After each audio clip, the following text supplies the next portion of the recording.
오늘 이야기는 평안에 대해서 좀 말씀을 드리려고 합니다. 그래서 옆에 분에게 한번 이렇게 한번 물어보실까요? 좋은 눈빛으로 바라보면서 평안하십니까? 시작. 평안하십니까? 평안하십니까?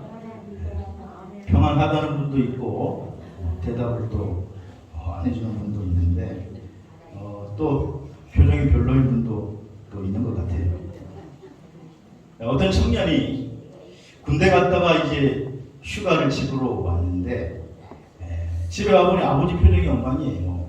그래서 아버지 무슨 일 있으세요? 그러니까 아니다, 무슨 일 없는데.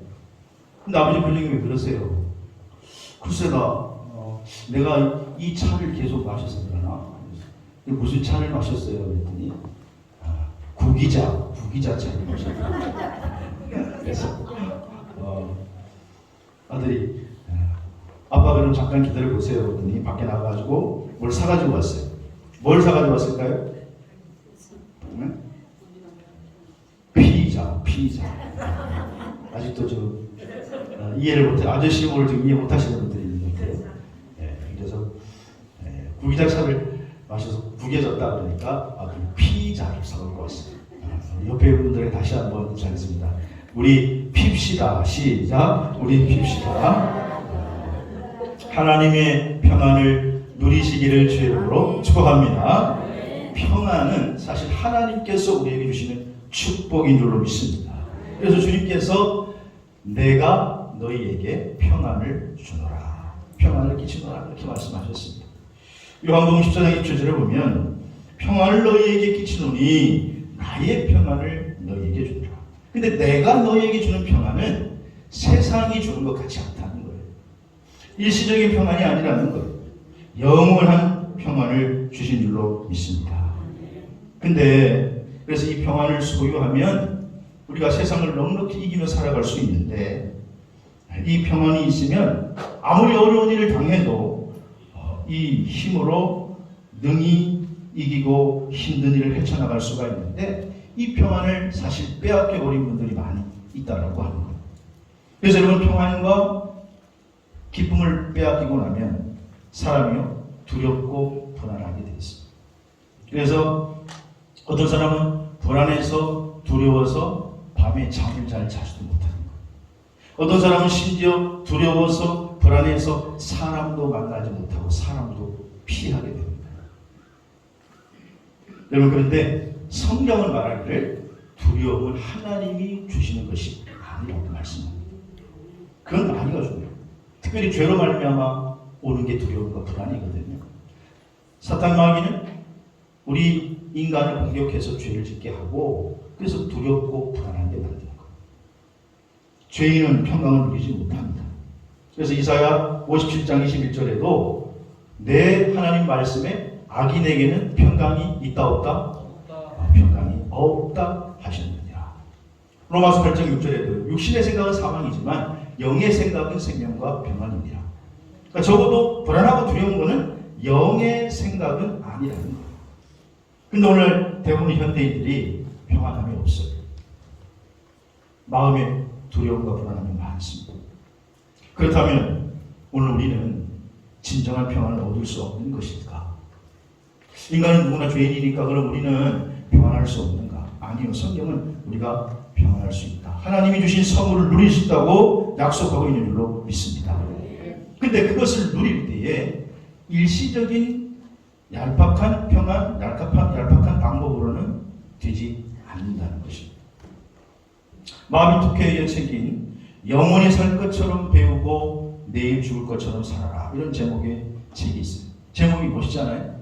영원히 살 것처럼 배우고 내일 죽을 것처럼 살아라.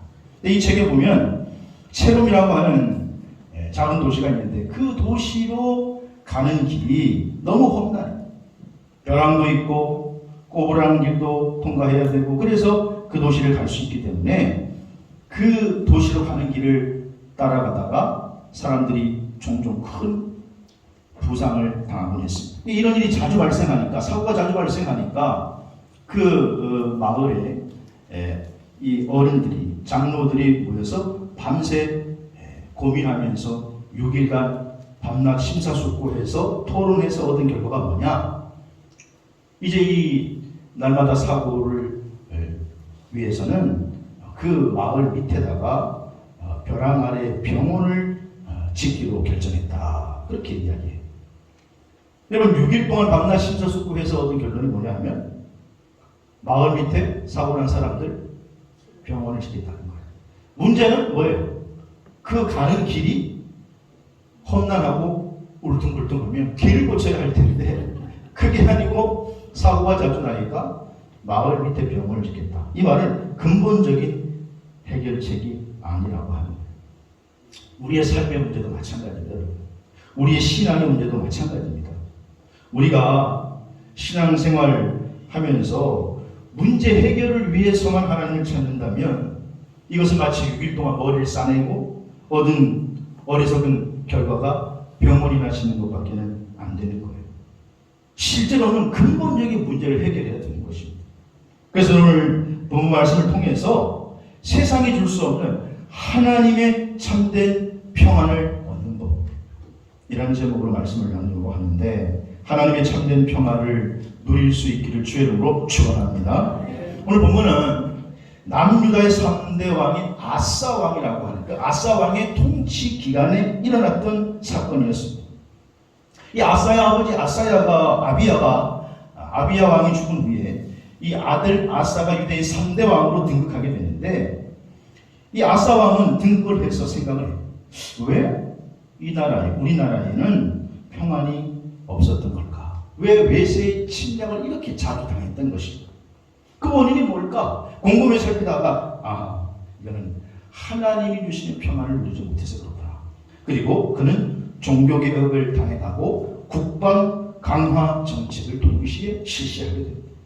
그랬더니 오늘 본문 14장 6절에 보니까 뭐라고 이야기해요? 역대하 14장 6절에 여호와께서 아사에게 뭘 주셨더라?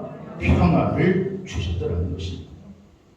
여러분, 하나님께서 지금 아사에게 평안을 주셨듯이 오늘 이 예배에 참석한 저와 여러분에게 하나님이 주시는 평안이 넘치게 되기를 주의 이름으로 축복합니다. 세상에 아무리 많은 것을 소유했어도요, 아무리 높은 지위에 올라가 있어도 평안이 없으면요, 행복한 삶을 살 수 없어요. 행복하다고 말할 수 없습니다. 어느 위치에 있든지 소유가 많든지 적든지 우리 그리스도인에게는 하나님이 주시는 평안이 넘쳐야 될 줄로 믿습니다. 그래서 오늘 하나님이 주시는 평안을 얻는 법이 과연 무엇이냐고 본문을 통해 살펴보면, 첫째로 아사 왕은요, 하나님 보시기에 선과 정의를 해냈다라는 거예요. 오늘 본문 2절 말씀해 보시면, 아사가 그의 하나님 여호와 보시기에 뭐와 뭐를? 선과 정의를 해냈다. 한마디로 말하면 아사가 자기가 왕이 된 다음에 철저하게 회개운동을 일으켰다라고 하는 것입니다. 사랑하는 성도 여러분, 하나님 앞에 우리가 철저히 회개함으로 하나님이 주시는 평안이 여러분 마음속에 샘솟기를 주의 이름으로 축복합니다. 오늘 보면 지금 아사 왕이 1차 종교개혁을 단행한 내용입니다. 2차 종교개혁도 했는데 이것은 선지자 아사랴의 도움을 했지만 1차 종교개혁은 순수히 이 아사 왕 스스로 개혁을 일으켰습니다. 그가 왕이 등극한 이후에 나라가 평안해지고 어떻게 해야 될까? 그가 고민하고 생각하고 기도하다가 하나님 앞에 신앙 개혁 운동을 일으켜야 되겠다. 그래서 첫 번째로 그가 행한 것이 뭐냐? 하나님 여호와 보시기에 선과 정의를 행했다. 선과 정의를 행해야 된다. 그의 백성들에게도 명령하고요, 그 운동을 일으키게 되었다는 것. 여러분, 여기서 주목해야 할 말씀이요, 하나님 여호와 보시기에 라는 단어. 선과 정의를 행해야 하는데 우리 인간의 기준이 아니라 사람의 보기에가 아니라 하나님 보시기에, 하나님 여호와 보시기에 선과 정의를 행했다라는 거예요.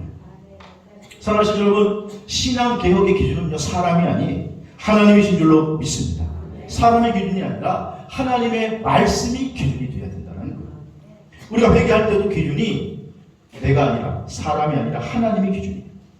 여러분, 진정한 회개라고 하는 게 뭡니까? 인간적인 기준에서 살던 삶에서 돌이켜가지고 하나님 기준으로 돌이켜 살아가는 것이 바로 진정한 회개. 지금 유다 백성들은 하나님을 섬긴다고 하지만은 자기들 마음대로 행하였던 거예요. 그래서 아사 왕이 야 이건 아니야. 사람의 기준이 아니라 하나님의 기준으로 돌아서야 돼.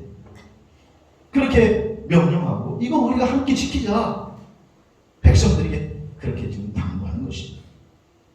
누가복음 10장에 보면 그 유명한 여리고의 세고 서장이 키가 작은 누구죠? 삭개오가 등장. 삭개오는 세리장입니다. 당시의 세리는요, 세금을 얻어서 자기의 나라를 지배하는 로마 제국에 그 세금을 바쳐야 했기 때문에 동족들로부터 많은 욕을 먹었습니다. 세금을 부당하게 많이 얻어가지고 로마에 바쳤기 때문이죠. 그래서 삭개오는 야, 기왕 내가 욕먹는 거, 어차피 욕먹는 거 돈 많이 벌어가지고 떵떵거리며 살죠. 그래가지고 그냥 그의 인생과는 이것저것 가릴 것 없이 돈을 엄청 많이 긁어 모았어요. 돈을 엄청나게 많이 모았는데 뭔가 마음이 허전한 거예요. 그러던 차에 나사렛 예수가 자기가 사는 여리고를 지나간다 그러니까 도대체 예수가 누구길래 사람들이 저렇게 몰려다니는 거야? 도대체 그가 누구길래 많은 사람들이 그를 추종하고 따르는 거야? 내 좀 봐야 되겠다. 그래가지고 삭개오가 궁금증이 또 이 사람이 궁금하면은 못 참지 않습니까?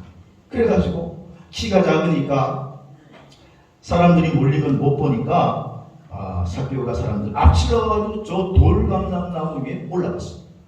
그래서 그때 예수님이 지나가기를 기다리는데 예수님이 때마침 그 앞을 지나가는데 야, 인상이 범상치 않구만. 아이, 저 사람이 나사렛 예수구만. 그렇게 생각하고 있는데 갑자기 예수님께서 가던 길을 멈추시고 삭개오를 콜. 삭개오야, 네 입을 어떻게 하셨지? 내려와라. 오늘 내가 내 집에 쉬어야겠다. 삭개오가 너무너무 기분이 기뻐서 급히 내려와서 주님을 모시고 자기 집에서 잔치를 베풉니다. 여러분, 요즘 광풍적인 인기를 끌었던 지난주에도 말씀드렸던 오징어 게임이라고 하는 드라마가 있는데 전 세계적으로 아주 요즘 어마어마하게 인기.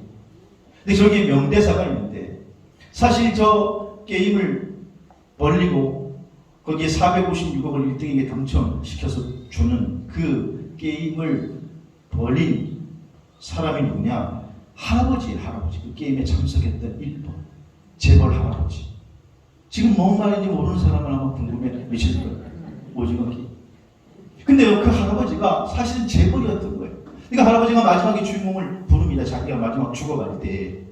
사람이 영원히 살 수 없잖아요. 생명이 까딱까딱해. 그래서 침상에 누워서 그 주인공을, 이정재를 불러서 하는 얘기가 이렇게 얘기해요. 자네 그거 아나? 돈이 하나도 없는 사람과 돈이 너무 많은 사람이 공통점이 뭔 줄 아나? 사는 게 재미가 없다는 거야. 돈이 너무 많으면 아무리 뭘 먹고 사서 먹고 마시고 해도 다 시시해져 버려. 이렇게. 여러분 메시지가 뭐예요? 돈이 너무 많아도 안 되고 돈이 너무 적어도 안 되니까 돈은 적당히 있어야 된다. 그 말입니까? 그 말이에요? 물론 궁핍하고도 인간을 불행하게 하지만은 여러분 돈이 많다고 그거로 인생에 참된 기쁨을 주는 것은 아니라는 거예요. 시시해져버린다. 인생에 사는 의미가 없다. 삭개오와 주님을 모시고 나서 그는 돈이 주는 기쁨이 이게 다가 아니구나. 예수님을 모신 이후의 기쁨은요, 야, 이게 돈이 주는 기쁨이 줄 수 없는 참된 기쁨이 여기에 있구나. 참된 평안을 그가 맛보게 된 거예요. 그래서 그가요, 뭐라고 고백한 줄 아십니까? 예수님이 시킨 것도 아니에요. 그런데 내가 내 재산의 절반을 뚝 잘라가지고 가난한 사람들에게 주겠다는 거예요. 내가 만약 이웃의 것을 토색한 거, 빼앗은 것이 있으면 4배나 갚겠나이다. 지금까지 삭개오는 사람의 기준으로 살았습니다. 근데 생각이 완전히 바뀌어버린 거예요. 하나님의 기준으로 사니까 자기 재산의 절반을 내놓을 수 있는 결단까지 하게 될 수 있었던 거예요. 그런데 예수님이 말씀하십니다. 오늘 구원의 집에 이르렀으니 이 사람도 아브라함의 자손이로다. 돈 내놔서 아브라함의 자손이라는 얘기가 아니에요. 사람의 기준에서 하나님의 기준으로 돌아선 삭개오에게 주님께서 구원을 선포해 주신 줄로 믿습니다. 진정한 회개는요, 돌아서는 거예요. 사람의 기준에서 하나님의 기준으로 돌아서는 것이 회개인 줄로 믿으시기 바랍니다. 오늘 아사 왕이 선과 정의를 행했다. 그 기준이 누구냐? 사람 보시기에 아니라 여호와 보시기에 선과 정의를 행했다는 거예요. 역대하 7장 14절도 보면 내 이름으로 일컫는 내 백성이 악한 길에서 떠나서 스스로 낮추고 기도하여 내 얼굴을 찾으면 내가 그들을 만나고 그들의 죄를 사하고 그들의 땅을 고쳐주겠다라는 거예요. 오늘 예배 참석한 여러분, 회개하고 돌이킴으로 하나님 주시는 평안이 여러분과 여러분 가정에 넘치게 되기를 주의 이름으로 축복합니다. 우리 주님께서 이 땅에 오셔서 공생의 짧은 3년을 사시면서 첫 번째 하시는 설교 말씀이 마태복음 4장 17절. 마태복음 4장 17절에 보면 회개하라, 천국이 가까이 있다. 이게 주님이 첫 번째 설교예요. 여러분, 이 땅에 오신 메시아가 첫 번째로 하실 말씀이 얼마나 많겠습니까? 너희들 행복해야 된다, 기뻐해야 된다, 사랑해야 된다, 즐거워야 된다, 그런 게 아니라 회개하라는 거예요. 이게 제일 중요한 말씀이었기 때문에 첫 번째 하신 말씀이라는 거예요. 회개해야 천국 문이 열리고, 회개해야 참된 평안을 얻을 수가 있고, 회개해야 하나님의 손에 붙들린 인생을 살 수 있기 때문인 줄로 믿으시기 바랍니다. 그 회개라는 게 뭐예요? 우리가 교회에 오기만 하면 날마다 회개하는데 진정한 회개는 무엇입니까? 첫째는요, 방향을 바꾸는 게 회개예요. 회개는 메타노이아라고 하는 말인데, 지금까지 내가 살아왔던 방향에서 하나님의 방향으로 방향을 바꾸는 거예요. 계속 죄의 길을 걸어가는 게 아니라 방향을 바꾸는 거예요. 죄의 방향에서 하나님의 방향으로 바꾸는 게 회개예요. 두 번째는요, 회개는 뭐냐? 항복하는 거예요. 항복. 하나님 앞에 내가 잘못했습니다. 이제는 내 삶의 주인은 하나님이십니다. 그래서 세 번째는요, 회개는 주인을 바꾸는 거예요. 우리가 죄의 다스림을 받고 죄의 노예였다가 이제는 하나님의 다스림을 받아서 하나님의 자녀로 살아가는 것, 하나님을 내 주인으로 삼는 것이 회개인 줄로 믿으시기를 바랍니다. 오늘 예배 참석한 여러분, 회개함으로 하나님 주시는 평안의 주인공이 되시기를 주의 이름으로 축복합니다. 이제 요즘 TV만 틀면 내년에 있을 그 대선 때문에 온통 뉴스거리가 누가 대통령 후보가 되느냐, 어느 당에 누가 대통령 후보가 되느냐, 그게 초두의 관심사인데, 내년이면 이제 우리가 대선을 치르는데 지난번 선거를 통해 우리가 대통령이 바뀌었잖아요. 그러니까 실질적으로 대통령이 바뀌니까 삶의 모든 변화가 일어나게 되는 거예요. 왜냐하면 대통령이 바뀌면 다스린 정책도 바뀌고 방향도 바뀌고 또 중요한 그런 정책을 하는 인물도 바뀌기 때문이에요. 바뀌니까 어떻게 됩니까? 아파트 값도 올라가고, 좋습니까? 기름값도 올라가고. 뭐 정치 얘기하려고 하는 게 아니고, 여러분, 내 마음의 주인이 내가 아니라 하나님으로 정권 교체가 일어나야 될 줄로 믿으시기 바랍니다. 예수님께서 말씀하시길 하나님 나라가 여기 있다 저기 있다 말하지 마라. 하나님의 나라는 어디 있다? 너희 안에 있느니라. 예수님이 다스리는 하나님 나라는 영토의 개념이 아니라 통치의 개념, 통치. 누가 내 마음을 통치하느냐? 여러분, 내 마음의 주인이 하나님이시기를 주의 이름으로 축복합니다. 하나님이 다스릴 때 참된 평안을 얻을 수가 있는 거예요. 하나님이 다스릴 때 초박이나 궁궐이나 그 어디나 하나님 나라가 될 수 있는 줄로 믿으시기를 바랍니다. 내 마음이 죄와 사탄이 다스리는 것이 아니라 성령 하나님이 다스리면 그 어디나 하나님 나라가 되는 거예요. 그래서 사랑하는 성도 여러분, 내 마음의 정권 교체가 일어나야 되는 거예요. 내가 주인 되어 살던 내 삶의 주인이 내가 아니라 하나님으로 바뀌어야 될 줄로 믿습니다. 믿음장을 오래 했고, 이 정권 교체가 일어나지 않으면 내가 내 마음의 주인, 내 정권 교체가 일어나서 내가 내 마음을 다스리는 게 아니라 하나님이 다스려야 돼요. 안 그러면요, 늘 내가 내 마음의 주인인 사람은 환경에 따라서 신앙의 기복이 심한 거예요. 조금 자기 주변의 환경이 잘 풀리고 좋으면 아멘 할렐루야 하나님이 함께 하시지. 환경이 안 좋으면 아이고 주님이 날 버리셨나 보다. 그러면 진정한 평안을 볼 수가 없는 거예요. 오늘 예배 참석한 여러분, 아사왕이 회개를 일으키는데, 회개운동을 일으켰는데 자기 기준이 아니라 하나님이 기준이 되었다. 하나님의 기준이 되어서 참된 평안의 주인공 되시기를 주의 이름으로 축원합니다. 두 번째로 오늘 평안을 얻는 방법은 뭐냐? 오늘 보면 4절에 보시면 열조의 하나님께 구해야 합니다. 열조의 하나님 여호와를 구하였으면, 이 말은 무슨 말이냐? 하나님 가까이 해야 된다는 말이에요. 여기서 하나님께 구하다라고 하는 단어가 리드로시라고 하는 히브리어인데, 이 단어는 세 가지 의미가 있어요. 첫째는 따라가다, 뒤따르다, 추적하다. 한마디로 하나님 뒤따라가는 거예요. 하나님 추적해 가는 거예요. 그러니까 참된 평안을 원하면 평화의 왕을 뒤따라가야 돼요. 한마디로 하나님 곁에 가까이 가야 될 줄로 믿습니다. 구약시대에는 하나님 곁으로 가까이 가는 방법이 뭐냐? 제사와 기도였습니다. 그래서 하나님 이스라엘 백성들을 해방시켜서 약속의 땅으로, 가나안 땅으로 가는 과정 속에서 하나님 이들과 가까이 있기를 원해서 모세를 불러가지고 모세에게 성막도 주고 제사 지내는 법도 주는 거예요. 왜냐? 자기 백성들과 하나님 가까이 하고 싶다라는 거예요. 내가 너희와 가까이 하고 싶다라는 거예요. 가까이 할 때 하나님의 백성들이 참된 평안을 얻을 수 있기 때문에, 여러분 오늘 이 시대에 하나님 가까이 할 방법이 뭐예요? 예배와 기도인 줄로 믿습니다. 이게 최고의 방편이에요. 오늘 우리가 주일날 하나님 앞에 나와서 예배드려요. 왜 예배드립니까? 이 주일 예배가 뭡니까? 우리가 직분을 가지고, 뭐 집사, 권사, 장로 직분을 가지고 믿음 생활하는데, 세상 속에 살다 보면 나도 모르게 하나님과 멀어지는 거예요. 그 주일 예배가 뭐냐? 나도 모르게 멀어진 거리를 오늘 하나님 안으로 들어와서 하나님 가까이 하는 것, 하나님과 하나 되는 것, 주 안에 들어가는 것이 이 주일 예배인 줄로 믿으시기 바랍니다. 시편 63편 8절에 보니까 나의 영혼이 주를 가까이 따르리니 주의 오른손이 나를 붙드시거니와. 여러분 주의 오른손이 붙들림을 당하려면 주님을 가까이 해야 돼요. 주님을 가까이 해서 주의 오른손이 여러분 붙들어 주시는 삶을 사시기를 주의 이름으로 축원합니다.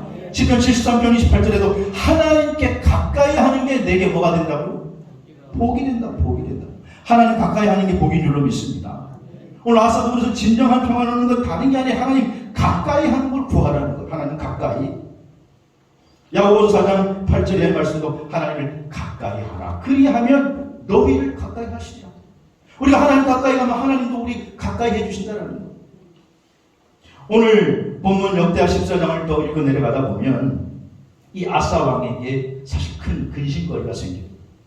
뭐냐면 14장 9절에 구스 사람 세라가 그들을 치려고 군사 100만 명과 병거 300대를 끌고 왔다는 거예요. 구스라고 하는 것은 지금 에티오피아 정도를 말하는데 지금 에티오피아는 아니겠죠.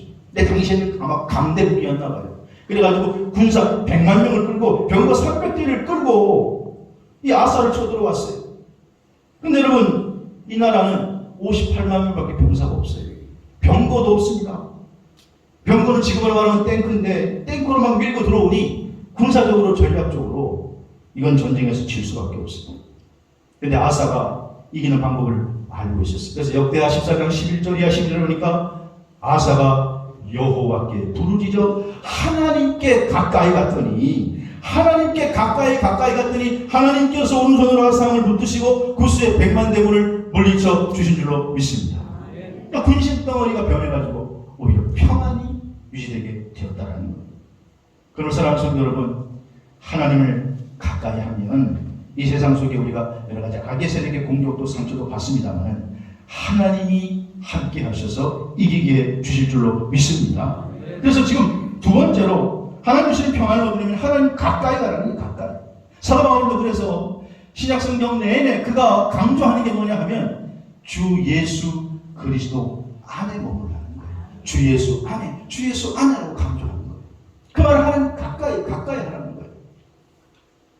옛날 어느 스승이 제자들을 데리고 길을 나섰다가 길가에 헌 종이 한 장이 떨어져 있어서 발견했어요. 스승이 제자에게 그 종이를 주어라. 제자가 줍습니다. 그리고 난 다음에 그 종이가 무엇에 쓰던 종이라고 생각하느냐. 제자가 이렇게 냄새를 맡다 보니까 향을 쌌던 종이에요. 이게 여전히 향 냄새가 납니다. 향을 쌌던 종입니다. 또 길에 갔는데 이번에는 새끼줄이 떨어져 있어요.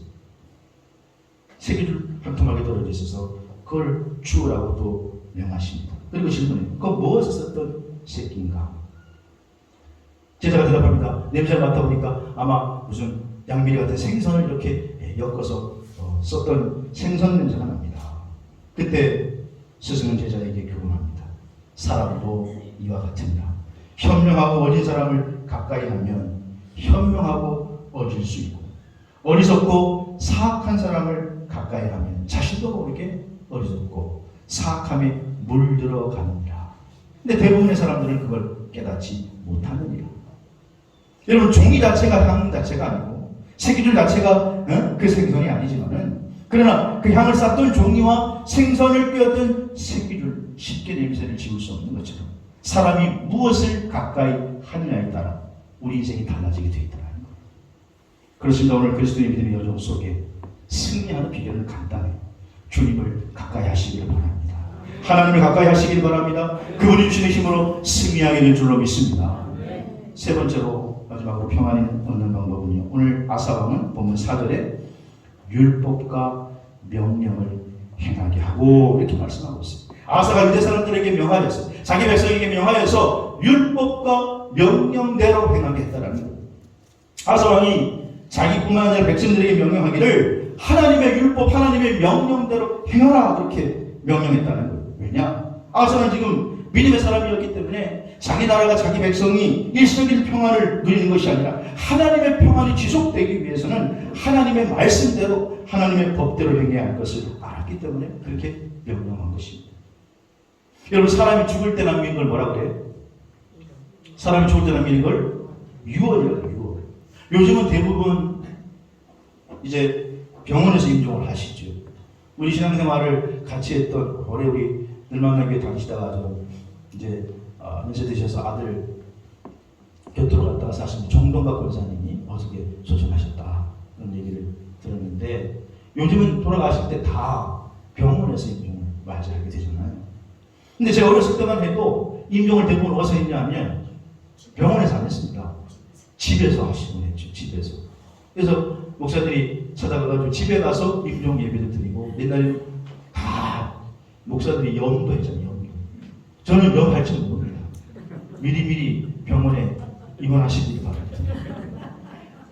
그런데 저희 아버님이랑 어머님을 보니까 옛날 목회할 때 염도 다 해줬어요. 그래서 옛날 연세생 권사님은 그렇게 부탁도 하더라고요. 내가 죽으면 꼭 신목사가 해줘. 신목사가 그렇게 염해달라, 자기 몸을 그렇게 해달라고 부탁하기도 했는데, 근데 대부분요, 제가 어렸을 때 보면 그렇게 집에서 돌아가셔. 근데 마지막 임종 예배를 드릴 때에 목사님이, 집사님, 목사님 이제 마지막 말씀하실 게 뭐 있습니까? 한마디 말씀하실 게 있습니까? 그러면 그때 말 한마디 하기 힘들어요. 까딱까딱 숨이 넘어가는데 기력이 거의 다 빠지면서 한마디 딱 하는 게 유언이잖아요. 그때 쓸데없는 말 안 합니다. 꼭 필요한 말을 하는 게 유언이에요.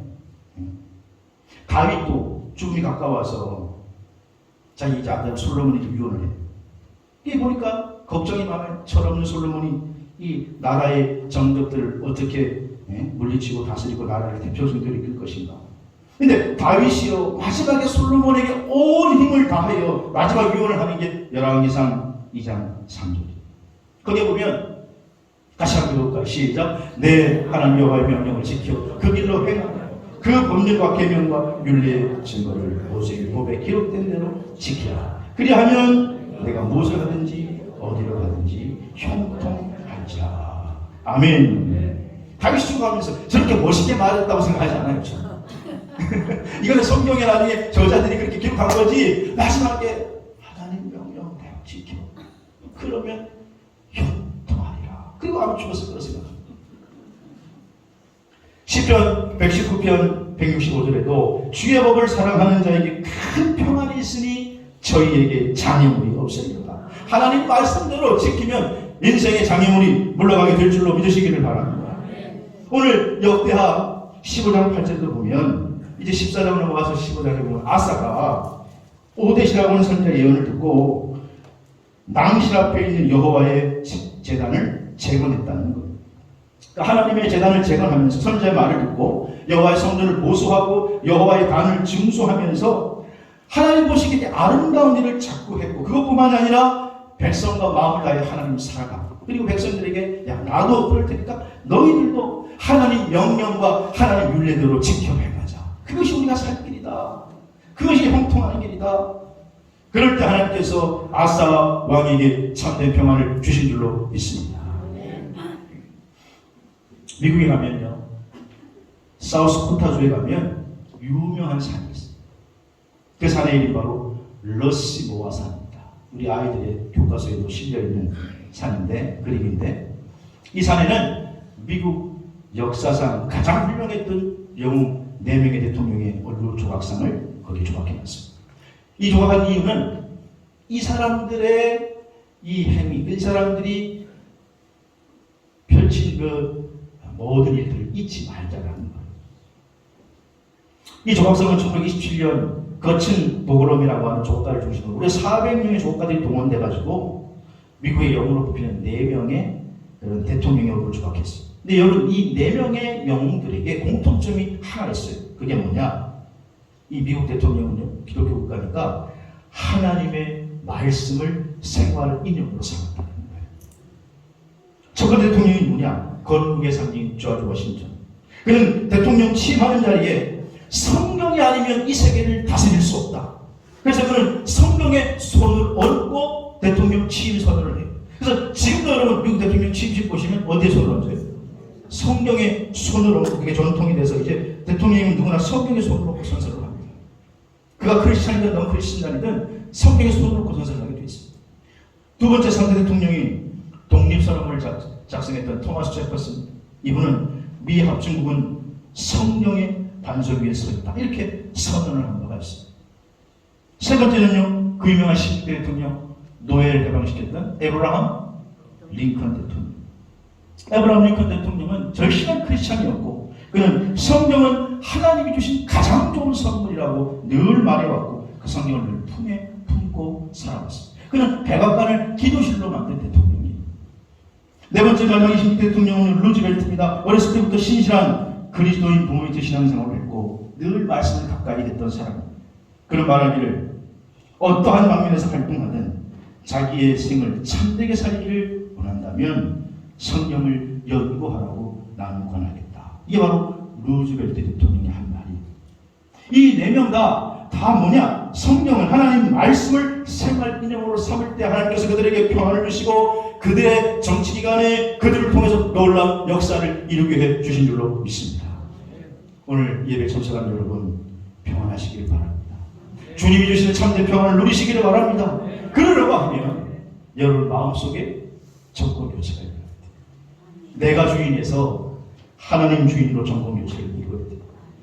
두 번째는 늘 하나님을 가까이 하는 삶을 삽니다. 어떻게든 하나님을 가까이 하면서 그리고 하나님 말씀에 아멘, 아멘 하고 순종하면 하나님의 법과 율례대로 지켜야 돼요. 세상은 여전히 크고 작은 풍랑이 일어나지만 오늘 본문 말씀처럼 여호와께서 아사에게 평안을 주셨던 것처럼 오늘 하나님께서 저와 여러분에게 평안을 주실 줄로 믿습니다. 그 주인공이 되시기를 주의 이름으로 축원합니다. 말씀을